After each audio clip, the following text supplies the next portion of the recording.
guys, this is Darshan Khar reporting live from wowclass.com. Good morning everyone, a very warm welcome to everyone. और आज हम जा रहे हैं हमारे नेक्स्ट लेक्चर के ऊपर, ठीक है। और आज के लेक्चर के अंदर ये लेक्चर मतलब नेक्स्ट पार्ट के ऊपर 16 लेक्चर का ही नेक्स्ट पार्ट है। एंड आज के पार्ट के अंदर ये पार्ट भी नियरली 1.5-2 घंटे का ही पार्ट रहेगा, ठीक है, क्योंकि संडे को ले रहे हैं और ऊपर से कवर करने की कोशिश कर रहे हैं, दैट्स व्हाई, ठीक है। चल यस्टरडे हमने डायरेक्टर का डेफिनेशन, लास्ट पार्ट के अंदर हमने डायरेक्टर का डेफिनेशन कंप्लीट किया था and at the same time हमने डायरेक्टर के पोजीशंस कंप्लीट किए थे। और वो एक बार मैं उसको समझा दूं थोड़ा सा। डायरेक्टर के डेफिनेशन में हमने देखा था director means a person, any person appointed to the board of the company will be considered as a director, clear है। और साथ में हमने बोर्ड ऑफ डायरेक्टर का डेफिनेशन देखा था। और उसके बाद में सेकंड चीज जो हमने देखी थी दैट इज डायरेक्टर का position, director as a agent, director as a trustee, director as a managing partner, director as an employ, director as officer in default, director as a member. So कुछ इस प्रकार हमने 6 चीजें देखी थी और इसी हिसाब से हमने कंप्लीट किया था कि भैया डायरेक्टर के पोजीशन क्या होते हैं। अभी के पार्ट के अंदर जो अभी मैं पार्ट लेने वाला हूं, we are moving towards executive and non executive director. आज का जो डिस्कशन है वो बेसिकली, इस पार्ट का जो डिस्कशन है वो स्पेसिफिकली रहेगा regarding executive non executive director. और आज हम स्ट्रेट अवे जंप करेंगे, जैसे लास्ट पार्ट के अंदर मैंने ऑलरेडी आपको वार्निंग दिया था कि कोई भरोसा नहीं, हम किसी भी सेक्शन से उठ के किसी भी सेक्शन में जंप कर सकते हैं, किसी भी चैप्टर से उठ के किसी भी चैप्टर में जंप कर सकते हैं। सो ये आज होगा और आज हम स्ट्रेट अवे तीसरे चैप्टर के अंदर जंप करेंगे। एक बार हमारे managing director, full time director, executive director के कंसेप्ट्स क्लियर होते हैं तो सबसे पहले आज हम सबसे पहले कंसेप्ट से क्लियर करवा लेते हैं कि basically executive director, non executive director क्या है, उसके बाद में इनके डेफिनेशंस क्या है और फिर हम सेक्शन नंबर 196 के ऊपर जंप करना शुरू कर देंगे, ठीक है। So very warm good morning to everyone. Sneha, Tushar, Nupur, Neha, Shraddha, सबको गुड मॉर्निंग। चलो स्टार्ट करते हैं। कॉन्सेंट्रेट करना अच्छे तरीके से, बोर्ड के ऊपर बड़े अच्छे से ध्यान देना तो जाके समझ में आएगा, अदरवाइज थोड़ा सा समझ में आना मुश्किल है। तो पूरा ध्यान मुझे बोर्ड के ऊपर चाहिए, कॉन्सेंट्रेट करना डबल ट्रिपल। आज जो बेसिक कंसेप्ट आपको सबसे पहले समझना है उसको मैं कुछ ऐसा कह सकता हूं, होल्ड,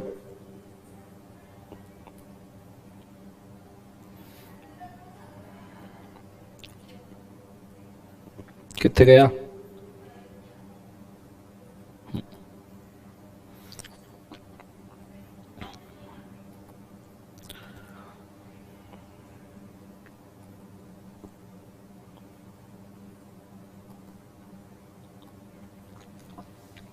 आज जो कंसेप्ट आपको समझना है उसको मैं ऐसा कह सकता हूं कि आज हम कैटेगरीज ऑफ डायरेक्टर बेसिकली समझेंगे कि कितने कैटेगरीज का डायरेक्टर होते हैं। और हम देखेंगे कि कंपनी में कोई एग्जीक्यूटिव, नॉन एग्जीक्यूटिव डायरेक्टर नाम की चीज होती है क्या, और वो होती है तो किस प्रकार दिखती है, उसको आज हम कवर करेंगे। तो पूरा ध्यान बोर्ड के ऊपर दीजिएगा, कॉन्सेंट्रेट कीजिएगा डबल ट्रिपल, तो जाके समझ में आएगा, अदरवाइज मुश्किल है। बेसिकली अगर देखा जाए तो कंपनी में हम कैटेगरीज ऑफ डायरेक्टर को मेन 2 कैटेगरीज में डिवाइड कर सकते हैं। देखो मैं कैटेगरीज की बात कर रहा हूं, मैं टाइप्स की बात नहीं कर रहा, मतलब ब्रॉडर कैटेगरीज की बात कर रहा हूं, टाइप्स ऑफ डायरेक्टर बाद में आएंगे, ठीक है। फिलहाल we are talking about categories of director. So अगर मैं बात करूं तो कंपनी में कैटेगरीज ऑफ डायरेक्टर्स हम 2 पार्ट में डिवाइड कर सकते हैं। एक होते हैं जिसको हम कहते हैं एग्जीक्यूटिव डायरेक्टर और एक होते हैं जिनको हम कहते हैं नॉन एग्जीक्यूटिव डायरेक्टर्स। अब सवाल उठता है सर ये एग्जीक्यूटिव, नॉन एग्जीक्यूटिव डायरेक्टर होता क्या है जीवन में। बेसिक अगर अंडरस्टैंडिंग में आपको बोलूं तो मैं आपको कुछ ऐसा कह सकता हूं, एग्जीक्यूटिव डायरेक्टर को कुछ आप ऐसा मानिए कि जो होल टाइम कंपनी के साथ काम करते हैं, फुल टाइम कंपनी में काम करते हैं, उनको कोई दूसरा काम ही नहीं है, ना ही उनके जीवन में कोई दूसरा गोल है, एक ही गोल है भैया कंपनी के साथ में होल टाइम काम करना। और नॉन एग्जीक्यूटिव डायरेक्टर, इनको आप प्रोफेशनल्स मान लीजिए। क्या मान लीजिए बोले एक बार, प्रोफेशनल डिसीजन मेकर्स, जो प्रोफेशनली वर्क करते हैं और खुद का डिपार्टमेंट संभालते हैं और चले जाते हैं, जैसे sales director, marketing director, accounts director, production director. यह आएगा, स्पेसिफिक डिपार्टमेंट संभालेगा, स्पेसिफिक एरिया संभालेगा, डिसीजन मेकिंग करेगा, चला जाएगा, पर यह फुल टाइम कंपनी में बैठा होता है। अगर यह आपको गौर से समझना है तो कुछ कंपनीज के नाम मैं आपको बोलूंगा, उसके बाद में आपने थोड़ा सा गौर करना कि आपको कौन से पर्संस के नाम याद आते हैं। सो अगर मैं कंपनी बोलूं तो टाटा, तो आपको नाम याद आएगा रतन टाटा जी का। I don't believe in taking the right decision. I take a decision and then make it right. ये कोट उनके नाम पे पेला गया है, रतन टाटा जी के नाम पे। जितने रतन टाटा जी के नाम पे कोट बनाए गए हैं, अब मेरे को इससे बेटर कोई कोट दूसरा दिखा नहीं, उन्होंने बोला नहीं है, बट स्टिल जितने उनके नाम पे कोट बनाए गए हैं सब पेले गए हैं। सो टाटा अगर हम बात करें तो हमें रतन टाटा जी का नाम याद आता है। वही अगर हम बात करें इन्फोसिस तो हमें नारायण मूर्ति का नाम याद आता है। हालांकि नारायण मूर्ति अभी इन्फोसिस के अंदर ना चेयरमैन है ना डायरेक्टर है। विशाल सिक्का इज द चेयरमैन एंड बाकी डायरेक्टर्स इन्फोसिस में अलग से वर्क करते हैं, बट फिर भी हमें नारायण मूर्ति जी का नाम याद आता है। अगर हम बात करें विप्रो तो हमें अजीम प्रेम जी का नाम याद आता है। अगर हम बात करें एप्पल तो स्टीव जॉब्स का नाम याद आता है। फिलहाल टिम कुक है पर हमें स्टीव जॉब्स ही याद आते हैं। क्यों? क्योंकि कुछ ऐसा ही उनका एप्पल के ऊपर वर्चस्व था। और अगर हम बात करें बर्कशायर हैथवे, बहुत सारे लोगों ने नाम नहीं सुना होगा, Warren Buffett, the biggest bull in the world, the biggest investor of the world. So simply अगर मैं बोलूं तो कुछ कंपनीज ऐसी है जिन कंपनीज के अगर नाम लिए तो कुछ लोगों के नाम सामने आते हैं, कुछ लोगों के नाम याद आते हैं, और उसी वजह से, उसी स्पेसिफिक वजह से there is a concept of executive director, non executive director. आपको क्या लगता है कि ये जितने भी लोगों के हमने अभी नाम लिए, इन्होंने कंपनी में कितना समय वर्क किया होगा? आपको क्या लगता है जितने भी लोगों के अभी हमने नाम लिए, क्या इन्होंने कंपनी में फुल टाइम वर्क किया होगा या इन्होंने कंपनी के अंदर पार्ट टाइम वर्क किया होगा, प्रोफेशनली वर्क किया होगा? ऑब्वियसली कंपनी के नाम के साथ में अगर ये लोगों का नाम आपको याद आ रहा है तो इट्स क्वाइट कंसिडरेट कि इन्होंने खुद के जीवन का बहुत बड़ा काल इस कंपनी को बनाने के लिए दिया होगा। इन्होंने फुल टाइम कंपनी में काम किया होगा, सवेरे आके बैठ जाते होंगे सूरज उगने के साथ में और सूरज ढलने के बाद 3-4 घंटे बाद घर पे जाते होंगे। ये फुल टाइम अगर कंपनी में नहीं रहते ना तो कंपनी के साथ में इनका नाम नहीं होता था। ये फुल टाइम अगर कंपनी नहीं रहते थे तो कंपनी हीरे जवाहरात जैसी बड़ी कंपनी, खतरनाक कंपनी बनती ही नहीं थी अगर ये लोग फुल टाइम कंपनी में नहीं होते थे। सो कंपनी को, मैं आपको कंसेप्ट समझा रहा हूं, लॉजिक समझा रहा हूं। सो कंपनी को ऐसे किसी पर्सन की जरूरत है जो उसको फुल टाइम संभाले। कंपनी को ऐसे किसी पर्सन की जरूरत है जो उसको फुल टाइम कंट्रोल करे, उसको अच्छे से चलाए, उसको चला के दिखाए, उसको अच्छे से वर्क प्रोसीजर समझाए, उसके हिसाब से कंपनी को चलाए। और जब कंपनी को ऐसा कोई फुल टाइम पर्सन मिल जाता है कि कोई भी प्रॉब्लम हो वो पर्सन हैंडल कर लेगा, तो नॉर्मली हम उसको एग्जीक्यूटिव डायरेक्टर बोलते हैं। सो अगर मैं डिफरेंस बोलूं, मतलब फ्रैंकली अगर मैं आपको इमेजिन करने के लिए बोलूं कि भैया आप नारायण मूर्ति के सिवा इन्फोसिस को इमेजिन कीजिए, तो आप नहीं कर पाओगे। आप स्टीव जॉब्स के सिवा एप्पल को इमेजिन कीजिए तो एप्पल इमेजिन ही नहीं हो सकता, क्योंकि एप्पल इतने देर तक पहुंचता ही नहीं था। आप इमेजिन कीजिए अजीम प्रेम जी के सिवा विप्रो को, आप इमेजिन कीजिए वॉरेन बफेट के सिवा बर्कशायर हैथवे को, यह कंपनी बन ही नहीं पाती थी आज तक के जिस कगार के ऊपर यह है। अच्छा, ऐसा नहीं कि इन कंपनी में इतने ही डायरेक्टर है। Let's take an example of Reliance. Reliance में नाम बोला तो मोटा भाई का नाम याद आता है, मुकेश अंबानी। उसके पहले धीरूभाई अंबानी का आता था। अनिल अंबानी का तो आजकल नाम भी याद नहीं आता है ना? सो बेसिकली देखा जाए तो रिलायंस के बोर्ड में क्या सिर्फ मुकेश अंबानी है? नहीं, रिलायंस के बोर्ड में मुकेश अंबानी है, नीता अंबानी है, और बाकी बोर्ड ऑफ, सिर्फ इतने ही नहीं, ये बाकी सब बोर्ड ऑफ डायरेक्टर्स भी है। This is a structure of board of directors of Reliance. Now you understand कि अगर मुकेश अंबानी और नीता अंबानी यहां पे फुल टाइम है तो एग्जीक्यूटिव डायरेक्टर है, और फिर ये बचे हुए लोग कौन है? ये प्रोफेशनल डायरेक्टर्स है, ये नॉन एग्जीक्यूटिव डायरेक्टर्स है। हो सकता है इसमें से कोई एग्जीक्यूटिव हो, पर जो नॉर्मली फेस होते हैं कंपनी के, दीज आर द फेसेस, तो एग्जीक्यूटिव होते हैं। बचे हुए सब नॉन एग्जीक्यूटिव होंगे। All other directors will be non executive. सिर्फ ऐसा नहीं, इन्फोसिस का मैंने आपको बोला था विशाल सिक्का इज द चेयरमैन। बचे हुए जितने भी हैं, foreigners, Indian, those are all non executive directors. ये चीज को आपने याद रखना है। So basically what is executive director and what is non executive director? तो सिंपल वर्ड्स में मैं आपको बोलना चाहूंगा, executive director they have in depth knowledge about the affairs of the company. Executive director को पूरे कंपनी के अफेयर्स का पूरा नॉलेज होता है, हर चीज का। Non executive director they are normally professional. दस, सॉरी, जिसने हेडफोन लगाए, सॉरी, कभी दस आता है ना तो ये बहुत जोर से आता है जीवन में, ठीक, गला थोड़ा, सॉरी, ठीक। सो दस they have knowledge of the company and regarding their profession. ये प्रोफेशनल्स होते हैं, उनको सिर्फ कंपनी का उनके प्रोफेशन के रिगार्डिंग ही नॉलेज होता है। सेल्स डायरेक्टर को सेल्स के बारे में पता होगा, मार्केटिंग डायरेक्टर को मार्केटिंग के बारे में पता होगा, बाकी कुछ नहीं। Executive director, they have active part in day-to-day affairs of the company. Non-executive director, they do not have full-time with company under they work on contract or service normally. ये full time रहते ही नहीं है, ये active part रहते हैं, day-to-day में रहते हैं। तीसरा वाला, they have personally involved with the company. Executive director personally company के साथ involved है। Non-executive directors the work of professional capacity and not personally involve. अब एग्जीक्यूटिव डायरेक्टर पर्सनली कंपनी के साथ इन्वॉल्व है, इसलिए उनका रेम्यूनरेशन भी उनके परफॉर्मेंस के ऊपर डिपेंड है। एग्जीक्यूटिव डायरेक्टर का रेम्यूनरेशन उनके परफॉर्मेंस पर डिपेंड है, पर नॉन एग्जीक्यूटिव का रेम्यूनरेशन एग्जीक्यूटिव के परफॉर्मेंस पर डिपेंड है, क्योंकि ये फुल टाइम कंपनी में काम कर रहे हैं, तो इनके ऊपर नॉन एग्जीक्यूटिव का रेम्यूनरेशन डिपेंड है। फिर उसके बाद में they take part in active business of the company, their remuneration is higher. ये ज्यादा बिजनेस के अंदर इन्वॉल्व होते हैं फुल टाइम, तो इनका रेम्यूनरेशन एक एग्जीक्यूटिव डायरेक्टर रहा तो 5%, एक से ज्यादा रहे तो 10% टू ऑल। ये हम सेक्शन 197 में हम देखेंगे। 197 कौन से चैप्टर से बिलोंग करता है? कैन यू टेल मी कि कौन से चैप्टर से सेक्शन नंबर 197 बिलोंग करता है? बताओ जरा, बताओ बताओ। चैप्टर याद किया है ना जीवन के अंदर? कौन से चैप्टर से बिलोंग करता है 197? बोलो मेरे को जरा, कमेंट करके बताओ। Which chapter is section number 197? Everybody, I am waiting.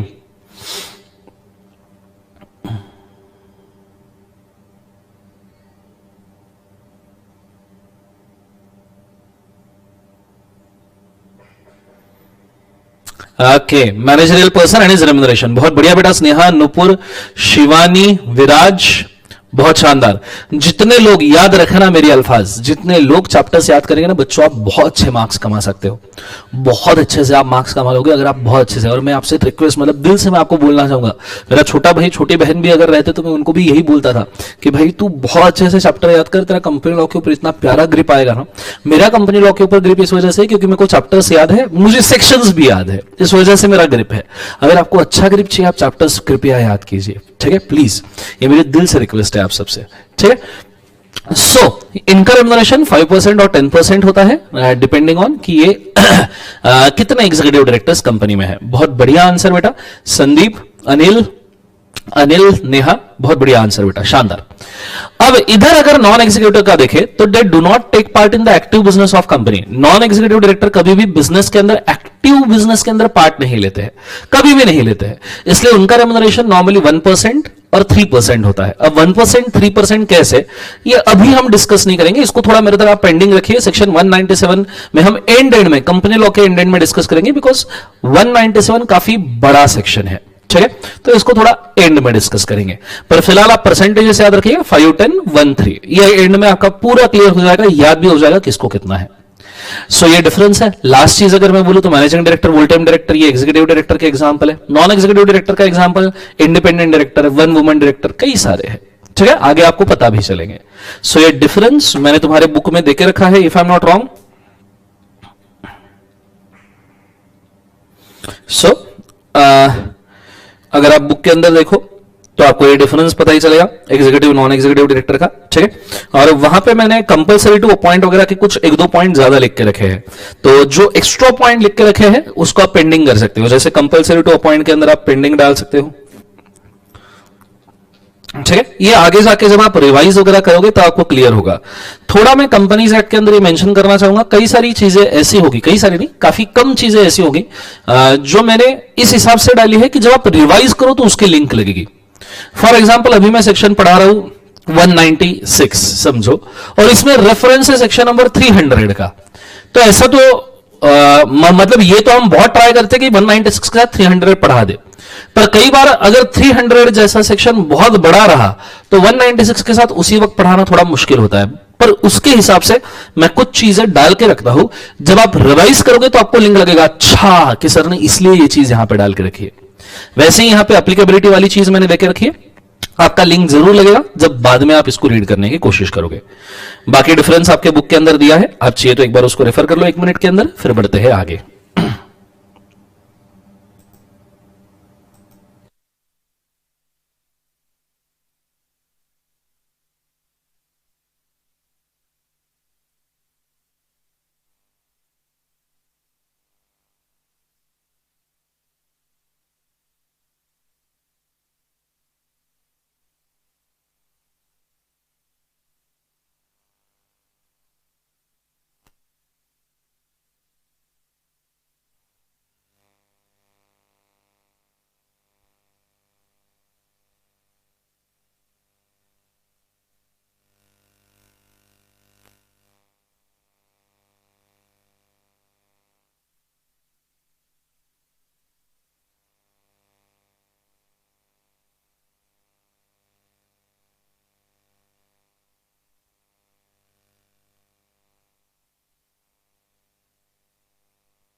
बहुत बढ़िया।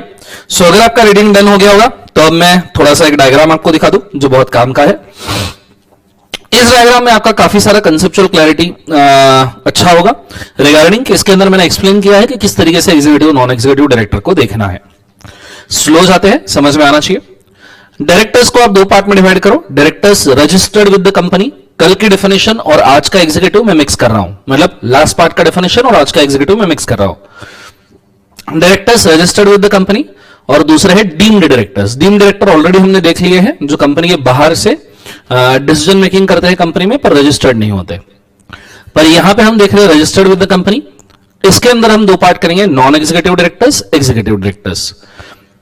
ठीक है, non executive directors not involve in day to day decision making, इसलिए लिखा है decision making but not day to day. Executive directors normally managing director all time directors होते हैं और ये day to day decision making में involve होते हैं। Decision making day to day, यहां decision making non day to day है, यहां decision making day to day है। तो कहना है इसे non executive directors decision making but not day to day. So क्या मैं सिर्फ इतना कह सकता हूं? सी, नॉन एग्जीक्यूटिव डायरेक्टर को उन्होंने क्या बोला है कि non executive directors are decision makers पर डे टू डे नहीं है। तो क्या मैं सिर्फ इतना कह सकता हूं कि non executive directors are decision makers only? क्या मैं इतना कह सकता हूं कि नॉन एग्जीक्यूटिव डायरेक्टर सिर्फ डिसीजन मेकर्स है? हाँ, बिल्कुल कह सकता हूं कि non decision making is equal to non executive director या non executive director is equal to decision makers. Day to day नहीं है पर है तो सही, non executive director is equal to decision maker. पर फिर executive director is a decision maker in a day to day, decision maker in a day to day. Now please understand, decision maker in day to day, थोड़ा short में लिखा है इसको, decision maker in a day to day, जिसमें decision maker ये non executive director भी होता है। डिसीजन मेकर मतलब नॉन एग्जीक्यूटिव डायरेक्टर भी होता है। वो इक्वेशन तो हमने यही समझ लिया कि डिसीजन मेकर तो नॉन एग्जीक्यूटिव डायरेक्टर भी होता है। और डे टू डे में अगर कोई कंपनी में आ रहा है, कंपनी में डे टू डे आके कोई काम कर रहा है, फुल टाइम कोई काम कर रहा है, तो I can call it a full time work, full time employ. जैसा नो डे टू डे में काम कर रहा है मतलब फुल टाइम काम कर रहा है, फुल टाइम काम कर रहा है मतलब एम्प्लॉय। इसका मतलब क्या हुआ? इसका मतलब क्या हुआ? अगर non executive director is decision maker, ये बड़े अच्छे से गौर करना, ठीक है, मरने के बाद भी, जलने के बाद भी, कबर के अंदर भी याद रहना चाहिए। Decision maker, non executive director is decision maker, non executive director ये डिसीजन मेकर है, पर एग्जीक्यूटिव डायरेक्टर ये डिसीजन मेकर है ना, डे टू डे है, मतलब वो नॉन एग्जीक्यूटिव तो है ही एग्जीक्यूटिव प्लस एम्प्लॉयमेंट में है, मतलब executive director is a decision making plus daily employment, decision making plus daily employment. इसका मतलब क्या है? Executive director is equal to, पहले वो non executive director decision maker है, प्राइमरीली उसको डिसीजन लेने का पावर है, प्लस साथ में वो डे टू डे में काम कर रहा है, इसलिए एम्प्लॉयमेंट भी है। So executive director is equal to non executive director plus employment, executive director is equal to non executive director plus employment. ये इक्वेशन बड़े अच्छे से याद रखना, मरने के बाद भी, जलने के बाद भी, कब्र के अंदर भी डबल ट्रिपल चौबल स्टार मार्किंग इसको करके रखना। पूरे अगले 20 लेक्चर के अंदर, पूरे अगले 20 लेक्चर के अंदर कम से कम एवरीडे 2-3 बार ये इक्वेशन आपको आएगा काम में। एवरीडे 2-3 बार ये इक्वेशन आपको काम में आएगा, कम से कम एवरीडे 2-3 बार। सो प्लीज ये इक्वेशन को बड़े अच्छे से याद रखना। यहां पे मैं चाहूंगा सब लोग कमेंट करके बोले कि executive director is equal to non executive plus employment. सब कमेंट करके बोलेंगे, सब, एवरीबॉडी। और जो जीडीपीडी में बैठे हैं, yellow T shirt pink top नालायक लोगों, वो चकना वकना छोड़ो, कोल्ड ड्रिंक छोड़ो, इधर ये क्या लेक्चर चल रहा है, मूवी चल रही है जीवन के अंदर है, वो छोड़ो चकना कोल्ड ड्रिंक वगैरह, लिखो इसको रफ में, executive director is equal to non executive director plus employment, executive director is equal to non executive director plus executive director is equal to non executive director plus executive director is equal to non executive plus executive director is non executive director plus employment, executive director is equal to non executive director plus employment. नाच के बोलो, गा के बोलो, सुन के बोलो, कुछ भी करो, पर ये याद रहना चाहिए ना, याद रहना चाहिए, मतलब रहना चाहिए। मरने के बाद भी, जलने के बाद भी, कब्र के अंदर भी याद रहना चाहिए। कभी अगर मैं तुम्हारी कब्र से गुजरूं और मैंने तुम्हें उठ एग्जीक्यूटिव डायरेक्टर, तो उन्हें बोलना executive director is equal to non executive director plus employment, ये बोल के सो जाना, मिट्टी में डालेगा। कभी अगर तुमको जलाया जाए, मैं तुम्हारी राख पर से गुजरूं, मैं राख को पकड़ो, उठे एग्जीक्यूटिव डायरेक्टर, राख से आवाज आनी चाहिए, executive director is equal to non executive director plus employment. समझ में आ रहा है मैं क्या कह रहा हूं? ये जीवन भर याद रहना, सब कमेंट करेंगे, जीवन जो कमेंट नहीं करे उसके लिए जो पैदा हुआ है वो उसको जीवन में कभी मिलेगा ही नहीं। फिर जन्मजात सिंगल मर जाओगे तुम जीवन में, याद रखना, मेरे को मत बोलना फिर दर्शन सर क्या तुमने शाप दे दिया हमको करके। Executive director is equal to non executive director plus employment, चाहिए म्हणजे पाहिजे म्हणजे चाहिए, याद रहना ही चाहिए। बात यहां सिर्फ खत्म नहीं होती, बात यहां खत्म नहीं, बात यहां शुरू होती है मेरे भाई, बात यहां खत्म नहीं होती, बात यहां पे शुरू होती है। बड़े अच्छे से बोर्ड के ऊपर ध्यान दीजिएगा तो जाके समझ में आएगा, अदरवाइज समझ में आना बहुत मुश्किल है। Executive director is equal to non executive director plus employment, पर इसके अंदर कौन कौन इंक्लूड होता है, ये एग्जीक्यूटिव डायरेक्टर में कौन कौन इंक्लूड होता है? तो इसके अंदर इंक्लूड होता है managing director, whole time director, ये मीन्स है, मीन्स मतलब एग्जीक्यूटिव डायरेक्टर मतलब managing director, whole time director होते ही है, पर मैनेजर को भी इंक्लूड किया है, मैनेजर को भी इंक्लूड किया है, क्योंकि मैनेजर एग्जीक्यूटिव डायरेक्टर जैसा दिखता है। मैनेजर भले ही नॉन एग्जीक्यूटिव डायरेक्टर नहीं होगा, manager is not a non executive director, manager भले ही नॉन एग्जीक्यूटिव डायरेक्टर नहीं होगा, ये सिर्फ एम्प्लॉय है। Manager is just an employ, manager सिर्फ एम्प्लॉय है, I totally agree. Manager just employ है, पर उसका काम एमडीडब्ल्यूटीडी जितना भारी है, इसलिए उसको भी इंक्लूड किया। और ये मैंने इंक्लूड नहीं किया, ये सेक्शन 196 अभी हम जो पढ़ने जा रहे हैं ना उसने इंक्लूड किया है।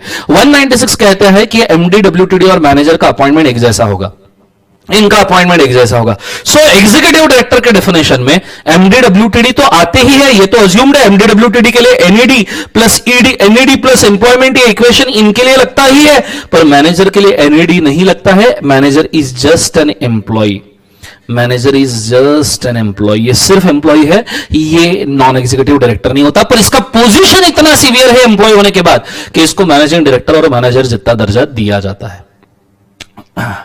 ये चीज को आप याद रखिएगा।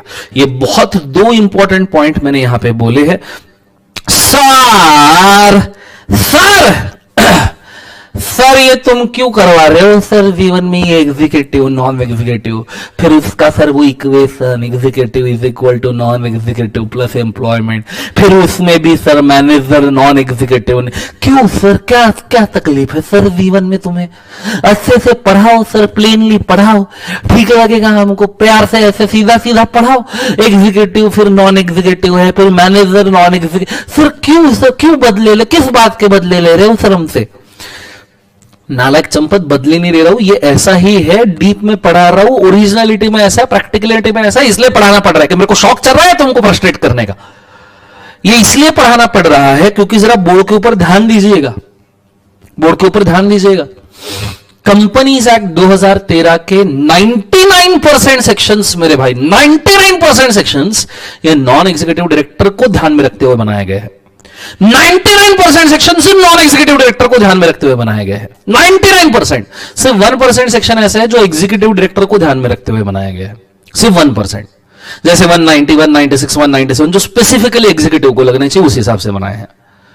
99% सेक्शन एनईडी के हिसाब से। फॉर एग्जाम्पल अगर मैं बात करता हूं डिस्क्वालिफिकेशन ऑफ डायरेक्टर्स की, मैं बात करता हूं डिस्क्वालिफिकेशन ऑफ डायरेक्टर्स की। डिस्क्वालिफिकेशन ऑफ डायरेक्टर्स में जरा गौर से सुनना, ओपन माइंड रखना। डिस्क्वालिफिकेशन ऑफ डायरेक्टर्स में बोला है कि अनसाउंड माइंड का पर्सन नॉन एग्जीक्यूटिव डायरेक्टर नहीं बन सकता। सेक्शन 164 में बोला है अनसाउंड माइंड का पर्सन नॉन एग्जीक्यूटिव डायरेक्टर नहीं बन सकता। और 164 ये स्पेसिफिकली एनईडी के लिए बनाया गया है, स्पेसिफिकली एनईडी के लिए बनाया है, स्पेशली सिर्फ फॉर एनईडी। और अगर ये स्पेसिफिकली एनईडी के लिए बनाया है और बोल रहा है कि अनसाउंड माइंड का पर्सन एनईडी नहीं बन सकता, तो क्या अनसाउंड माइंड का पर्सन ईडी बन सकता है? क्या ईडी बन सकता है? क्योंकि ईडी के बारे में तो कुछ ऐसा लिखा ही नहीं है कहीं पे, सिर्फ 164 में ही लिखा है। क्या अनसाउंड माइंड का पर्सन ईडी बन सकता है? क्या अलाउ करते?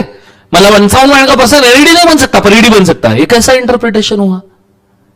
माना मैंने 164 एनईडी को मद्देनजर रखते हुए बनाया है, ईडी को उन्होंने ध्यान में रखा ही नहीं, पर क्या अनसाउंड माइंड का पर्सन ईडी बन जाएगा? तो बेसिक इसके पीछे का अंडरस्टैंडिंग यह है कि भले ही 99% सेक्शन एनईडी को ध्यान में रखते हुए बनाए हैं, पर वो इस हिसाब से बनाए हैं क्योंकि ड्राफ्टमैन चाहता है कि इक्वेशन सबको पता है कि ED is equal to NED plus employment. मतलब अनसाउंड माइंड का पर्सन अगर वो एनईडी नहीं बन सकता, अनसाउंड माइंड का पर्सन अगर एनईडी नहीं बन सकता, सही है, पर ये प्रोविजन ईडी को भी लग जाएगी क्योंकि ईडी भी सबसे पहले एनईडी है। ये एनईडी नहीं बन सकता, अनसाउंड माइंड का पर्सन एनईडी नहीं बन सकता, तो ऑब्वियस सी बात है कि अनसाउंड माइंड का पर्सन ईडी में नहीं बन पाएगा। क्योंकि वो एनईडी ही नहीं बन पाएगा तो इक्वेशन तो कंप्लीट होगा ही नहीं ना। एनईडी इज आत्मा, ईडी इज शरीर। आत्मा अमर है, शरीर नश्वर है। सर तुम आस्था चैनल बंद करो, सर आस्था चैनल बंद करो, तुम पढ़ाओ पहले चुपचाप। हाँ ठीक है, बताने की कोशिश कर रहा हूं। एनईडी के सिवा ईडी बन ही नहीं सकता। कभी अगर एनईडी मर गया, आत्मा मर गई, तो शरीर सिर्फ प्रेतात्मा बन के रह जाएगा, शरीर सिर्फ प्रेत बन के रह जाएगा। एम्प्लॉयमेंट ये प्रेत ही तो है, सिर्फ बॉडी चलती है। तुम अभी आर्टिकलशिप कर रहे हो, तुम एम्प्लॉयमेंट कर रहे हो, तुम्हें पता है दिल से कभी तुम आर्टिकलशिप में जाते नहीं हो, तुम्हारी बॉडी जाती है प्रेत जैसे, डेड बॉडी जैसे जाते हो, डेड बॉडी जैसे आते हो। बस समझ, हर थोड़ा ज्यादा हो गया, ठीक है, सॉरी, थोड़ा ज्यादा हो गया वो, मतलब लेबर वेबर तक के ठीक था, ये कुछ ज्यादा हो गया। पर तुम खुद सोचो यार, तुम आर्टिकलशिप में जाते कैसे हो, जरा बताओ मुझे कमेंट करके। क्या तुम खुशी खुशी जाते हो, सेलिब्रेट करके जाते हो कि वापस जाना पड़ रहा है, मेरी जिंदगी बर्बाद, हाय मेरी जिंदगी बर्बाद हो गई करके वापस आते हो?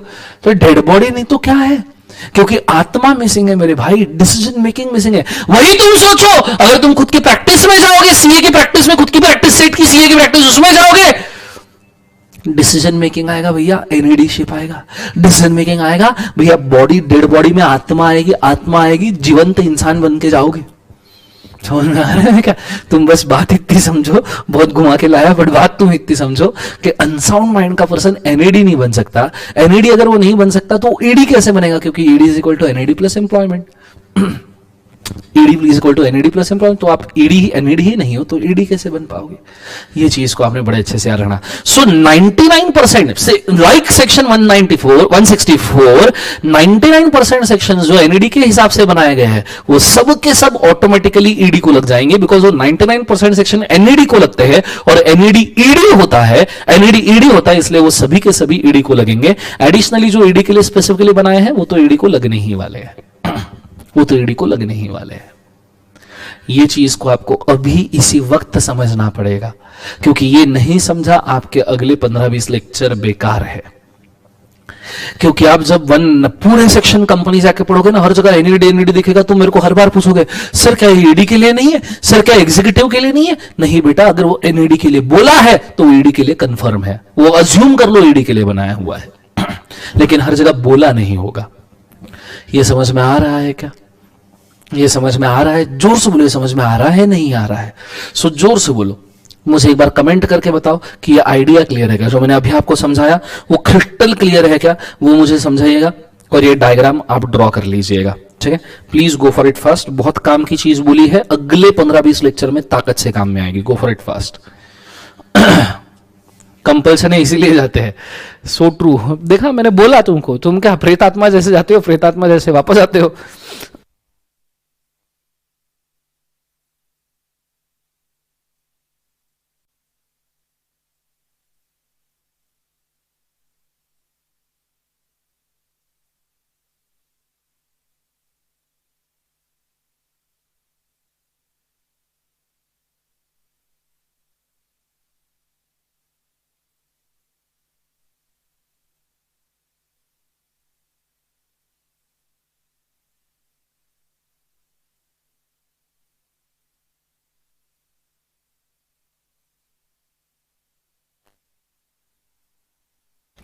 चलो, thank you so much Neha, Sandeep, Nupur, Sneha, Anil, Minal, thank you so much Anil.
चलो done. Everybody is clear. So यहां पे मैंने एनएडीईडी वाला कंटेंट काफी अच्छे से बोल के रख दिया है, इसको बड़े अच्छे से याद रखिएगा. ठीक है. अब अगली तकलीफ जो शुरू होती है वो शुरू होती है कि एमडीडब्ल्यूटीडी और मैनेजर. अगर आपको ईडी समझ में आया है तो अगली तकलीफ शुरू होती है कि एमडीडब्ल्यूटीडी मैनेजर में फर्क क्या है. उसके पहले मैं आपको पहले थोड़ा सा बता दूं कि एमडीडब्ल्यूटीडी मैनेजर को कैसे देखना है. सेक्शन 196 ये एमडीडब्ल्यूटीडी और मैनेजर के बीच में कोई फर्क नहीं करता, इसलिए मुझे इन तीनों को साथ में एज ए ईडी बताना जरूरी है. मेरी मजबूरी है, आप ऐसा समझो कि भैया एमडीडब्ल्यूटीडी मैनेजर को 196 एक ही साथ अपॉइंट करता है एक ही सेक्शन में, इसलिए मुझे एमडीडब्ल्यूटीडी मैनेजर को आपको साथ में समझाना जरूरी है. और साथ में समझाना जरूरी है इसलिए क्लैरिफिकेशन भी देना जरूरी है. तो मैं पहले ही क्लैरिफाई कर दूं. Executive director means managing director whole time director, और managing director whole time director के लिए ED is equal to NED plus employment equation 100% सही है, 100% सही है, 100% सही है एमडीडब्ल्यूटीडी के लिए. पर मैनेजर ये इंक्लूड होता है. क्यों इंक्लूड होता है? क्योंकि एमडीडब्ल्यूटीडी के सिमिलर पावर मैनेजर को होते हैं, पर मैनेजर ये एनईडी नहीं होता, सिर्फ एम्प्लॉय होता है. ये डिसीजन मेकिंग कर सकता है पर एम्प्लॉयमेंट में डिसीजन मेकिंग कर सकता है, सिर्फ एम्प्लॉयमेंट में. ठीक है, उसका डे टू डे एम्प्लॉयमेंट में. अब बड़े स्ट्रेटेजिक डिसीजन मेकिंग भी ये कर सकता है क्योंकि पावर नियरली सेम है, पर डिपार्टमेंट और गवर्नमेंट ने खुद होके बोला है कि मैनेजर को आप सिर्फ एम्प्लॉय मानो, आप उसको नॉन एग्जीक्यूटिव डायरेक्टर का दर्जा कभी मत देना. ठीक है, इसलिए नॉन एग्जीक्यूटिव डायरेक्टर के ऊपर के जो 99% सेक्शंस है वो मैनेजर को कभी अप्लाई नहीं होंगे, मैनेजर को कभी अप्लाई नहीं होंगे. सिर्फ 1% सेक्शन जो ईडी के बनाए हैं वो सिर्फ मैनेजर को अप्लाई होंगे. ये चीज को कृपया बड़े अच्छे से याद रखिएगा. इसके क्लैरिफिकेशन के लिए एक और चीज मैं यहां पे दे रहा हूं, अंडरस्टैंडिंग के लिए, मतलब आपका क्लैरिटी बहुत स्ट्रॉन्ग क्रिस्टल क्लियर रहे, डायमंड क्लियर रहे. इसलिए एग्जीक्यूटिव डायरेक्टर के लिए एमडीडब्ल्यूटीडी और मैनेजर दो पार्ट में डिवाइड किया. एमडीडब्ल्यूटीडी के पावर्स एंड ड्यूटीज ये एमडीडब्ल्यूटीडी को भी है, मैनेजर को भी है, इसलिए दोनों जगह टिक किया है. एनईडी के पावर्स एंड ड्यूटी एमडीडब्ल्यूटीडी को है पर मैनेजर को नहीं है. एमडीडब्ल्यूटीडी के डिस्क्वालिफिकेशन एमडीडब्ल्यूटीडी को भी लगते हैं, मैनेजर को भी लगता है, क्योंकि मैनेजर एमडीडब्ल्यूटीडी के कैटेगरी में प्लेस किया गया है. पर नॉन एग्जीक्यूटिव डायरेक्टर के डिस्क्वालिफिकेशन ये सिर्फ एमडीडब्ल्यूटीडी को लगेंगे, मैनेजर को कभी नहीं लगेंगे. बस इतनी क्रिस्टल क्लैरिटी आप दिमाग में रखना. बची हुई चीजें अपने आप बिल्टअप होती जाएगी, जैसे जैसे मैं पढ़ाऊंगा अपने आप चीजें बिल्टअप होती जाएगी. तो मैं चाहूंगा ये दो डायग्राम्स भी आप लिख के रखिए मैनेजर के क्लैरिफिकेशन के लिए. आप हेडिंग भी डाल सकते हो, क्लैरिफिकेशन अबाउट मैनेजर. समझ में आया क्या? मुझे जरूर बोलिएगा.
हो जाए डन कर दीजिएगा प्लीज।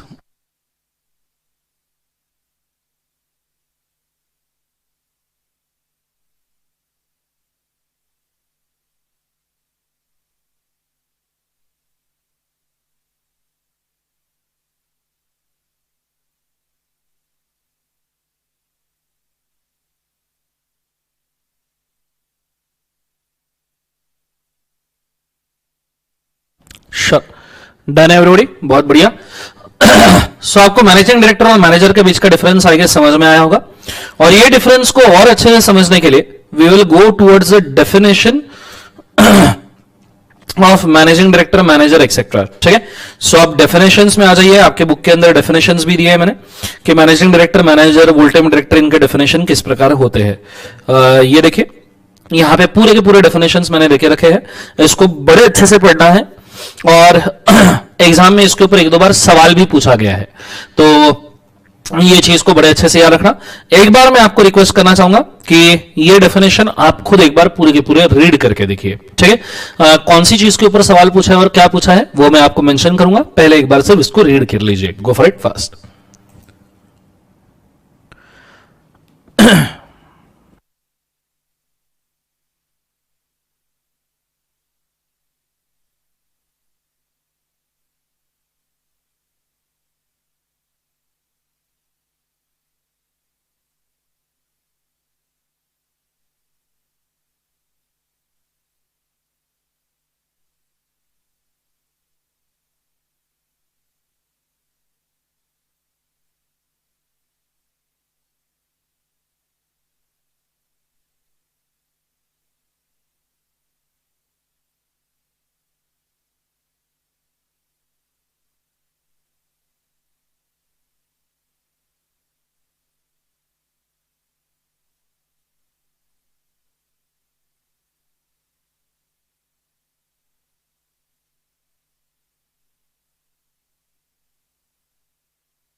रीडिंग हो जाए डन बोल दीजिएगा, रीडिंग डन करके।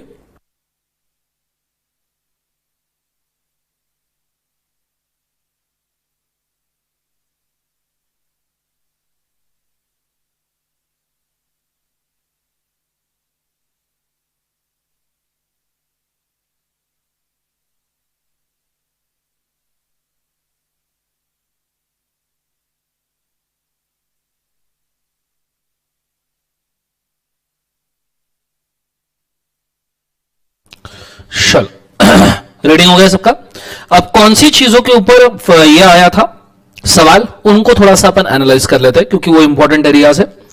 यहां पे देखो लिखा गया है a person occupying a position of manager. कहीं पढ़ा हुआ ऐसा लग रहा है? लास्ट पार्ट के अंदर जब हमने डायरेक्टर का डेफिनेशन देखा था तो हमने पढ़ा था कि ओल्ड कंपनीज एक्ट के डेफिनेशन में कि person occupying a position of director is also director, वैसे ही यहां पे लिखा है कि person occupying a position of manager is also manager. साथ में तड़का के लिए लिखा है by what ever name called, मतलब सेम सेंटेंसेस रिपीट है। तो यहां पे भी मैनेजर तो है ही, साथ में डीम्ड मैनेजर का भी कंसेप्ट बन रहा है। कौन सा मैनेजर बोले एक बार से, डीम्ड मैनेजर मेरे भाई, डीम्ड मैनेजर, जैसे कल डायरेक्टर और डीम्ड डायरेक्टर बना था वैसे ही।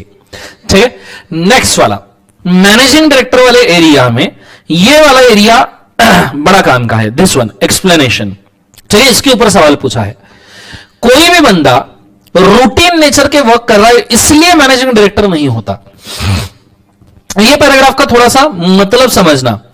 If person doing this work will not necessarily to be will not necessary to be MD। Necessary नहीं है कि वो MD बन जाएगा क्योंकि वो ये काम कर रहा है। कौन सा काम कर रहा है कि भैया कॉमन सील यूज कर रहा है, कि भैया जो चेक है वगैरह चेक उनको draw, bill of exchange draw endorse कर रहा है, या शेयर सर्टिफिकेट साइन कर रहा है, रजिस्ट्रेशन और ट्रांसफर ऑफ एनी शेयर कर रहा है, इस वजह से वो एमडी नहीं बन जाएगा। ये रूटीन नेचर के वर्क है। एग्जाम में पूछा गया है कि एक बंदे को अपॉइंट किया, वो ये सब काम कर रहा है, क्या उसको मैनेजिंग डायरेक्टर बुलाएगा? आंसर है नहीं। रूटीन नेचर के वर्क करने की वजह से कोई मैनेजिंग डायरेक्टर नहीं बन जाता। उसको मैनेजमेंट ऑफ अफेयर में अपॉइंट करना है by virtue of article of association AOA, by virtue of agreement with the company, इसके लिए मैं सेक्शन 190 रेफर करूंगा, by virtue of resolution past. आपको पता है मैंने अपॉइंटमेंट के लिए 3 चीजें बोली थी, कंसेंट, रेजोल्यूशन, अजम्पशन। सो यहां पे ये देखो यही तो बात की है, रेजोल्यूशन की ही तो बात की करके रखी है यहां पे। ये रेजोल्यूशन नहीं तो क्या है? आर्टिकल में नाम डालना इज रेजोल्यूशन, एग्रीमेंट पास करना इज रेजोल्यूशन, रेजोल्यूशन खुद पास करना इज रेजोल्यूशन। तो जब आप ये करोगे तो वो मैनेजिंग डायरेक्टर होगा। Whole time director is quite simple, whole time director employment of the whole time employment of the company में जो रहेगा वो वोल टाइम डायरेक्टर। तो उसमें ज्यादा एनालिसिस नहीं है, मेन मैनेजर और मैनेजिंग डायरेक्टर में ही है, ये मार्किंग कर लो, गो फॉर इट फास्ट।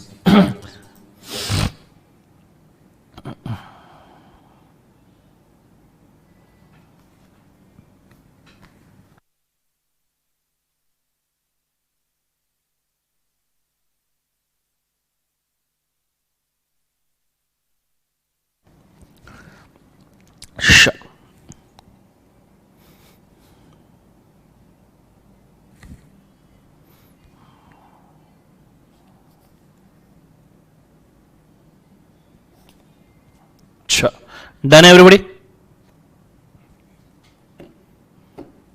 हो गया सबका?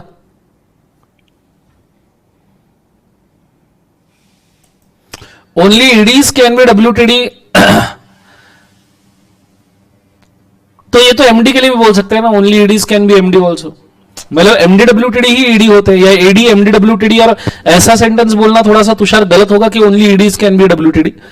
हाँ मतलब only EDs can be WTD बोल सकते हैं, थोड़ा वो अटपटा सा लगता है, बट हाँ कि भैया एग्जीक्यूटिव डायरेक्टर ही वोल टाइम डायरेक्टर होते हैं नॉर्मली। ठीक है, एमडी एग्जीक्यूटिव डायरेक्टर ही मतलब मैनेजिंग डायरेक्टर ही एग्जीक्यूटिव डायरेक्टर होते हैं नॉर्मली, ऐसा हम बोल सकते हैं।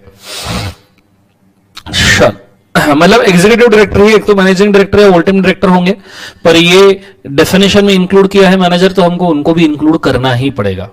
ठीक है, ये चीज को याद रखना। ये चीज होने के बाद में नीचे वापस से डिटेल एनालिसिस में मैंने managing director, whole time director और मैनेजर का डिफरेंस दिया है। इसको मैंने ऑलरेडी समझाया भी है, आप कृपया इसको भी एक बार रीड कर लीजिए। गो for it fast.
Sure, done everybody, बहुत बढ़िया। ये होने के बाद में अब नीचे हमको नहीं जाना है, नीचे टाइप्स ऑफ डायरेक्टर्स को आप बाद में जाना, ठीक। अभी हम जाना चाहेंगे हमारे थर्ड चैप्टर में स्ट्रेट अवे, ठीक है। सो मैं आप सबको रिक्वेस्ट करना चाहूंगा, now come to third chapter. जैसे मैंने बोला था एट रैंडम किधर भी घूम सकते हैं अपन। सो नाउ इट्स टाइम कि हम हमारे थर्ड चैप्टर के अंदर आ जाए, ठीक है। पूरा ध्यान मुझे बोर्ड के ऊपर चाहिए, कॉन्सेंट्रेट करना डबल ट्रिपल, तो समझ में आएगा, अदरवाइज आपको समझ में नहीं आएगा, ठीक है। वैसे आपको शायद पता होगा तो हर चैप्टर के स्टार्टिंग में मैंने उस चैप्टर की सेक्शन लिस्ट दी है, उसके ई फॉर्म्स वगैरह भी देके रखे हैं, उसके रूल्स नंबर्स भी देके रखे, ये आपको यूज हो सकते हैं इसलिए देके रखे, कृपया इसको देखना। चलो अब आप थर्ड चैप्टर में स्ट्रेट अवे आ जाओगे। Please come to page number 3.3 because I am going to start with section number 196 जो एग्जीक्यूटिव डायरेक्टर का है।